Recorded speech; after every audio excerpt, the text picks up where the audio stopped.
இங்க ரோட்ல கதிரும் ராஜியும் பேசிக்கிட்டே நடந்து வரும்போது ராஜுவோட அப்பா முத்துவேல் வராரு. அவருமே இங்க ராஜு கிட்ட பேசுறதுக்காக தான் வராரு.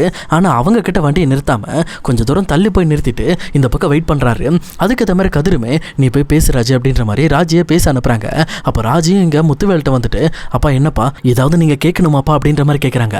அப்போ முத்துவேலுமே இங்க பாரு ராஜி, நீ சொன்ன விஷயம் எல்லாத்தையுமே நான் ஏத்துக்கிறேன். ஆனா இப்போ நீ சந்தோஷமா தான் வாழ்றியா, இல்லை அப்படின்னா நீ பிரிஞ்சு மறுபடியுமே நம்ம வீட்டுக்கு வந்துரு அப்படின்ற மாதிரி சொல்றாங்க. ஆனா இதை கேட்டு ராஜியுமே இல்லப்பா நான் இப்போ இங்க கதிரை கல்யாணம் பண்ணிட்டேன், இப்போ அவரோட தான் நான் சேர்ந்து வாழ்ந்துகிட்டு இருக்கேன், நான் நிம்மதியாக தான்ப்பா இருக்கேன், எனக்கு எந்த ஒரு கவலையும் இல்லை அப்படின்ற மாதிரி சொல்றாங்க. உடனே இதை கேட்ட முத்துவேலும் இங்க பாருமா மறுபடியும் உன்னோட பொய்யை நம்புறதுக்கு நான் ஆள் கிடையாது, இப்பவே சொல்லு, இந்த நிமிஷமே உன்னை என் வீட்டுக்கு கூட்டிட்டு போயிடுறேன், நீ பழையபடி என் வீட்டில் மகாராணி மாதிரி இருக்கலாமா, நீ இந்த மாதிரி அந்த வீட்டில் கஷ்டப்படணும்னு எந்த ஒரு அவசியமும் கிடையாது அப்படின்ற மாதிரி இங்க முத்துவேல் பேசுறாங்க.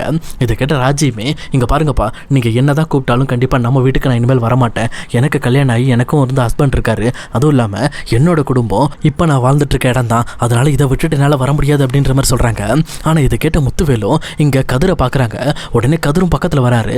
பக்கத்துல வந்தோன்னா கதிர்கிட்ட இங்க பாரு நீ நல்லவனோ கெட்டவனோ என் பொண்ணை பத்திரமா பாத்துக்க அப்படின்ற மாதிரிலாம் என்னால் சொல்ல முடியாது, உங்ககிட்ட கேட்கறது ஒரே ஒரு விஷயம் தான், உனக்கு எவ்வளோ பணம் வேணும்னு சொல்லு, அந்த பணத்தை வாங்கிக்க, ஆனால் என் பொண்ணை நல்லபடியாக என் வீட்டுக்கு அனுப்பி வச்சிரு, எனக்கு தெரிஞ்ச வரைக்கும் நீங்கள் இன்னும் 2 பேரும் சந்தோஷமாக வாழலைங்கிறது நல்லாவே தெரியுது, அதனால தான் சொல்கிறேன், இதை பற்றி யோசிச்சு சொல்லு அப்படின்ற மாதிரி சொல்கிறாங்க.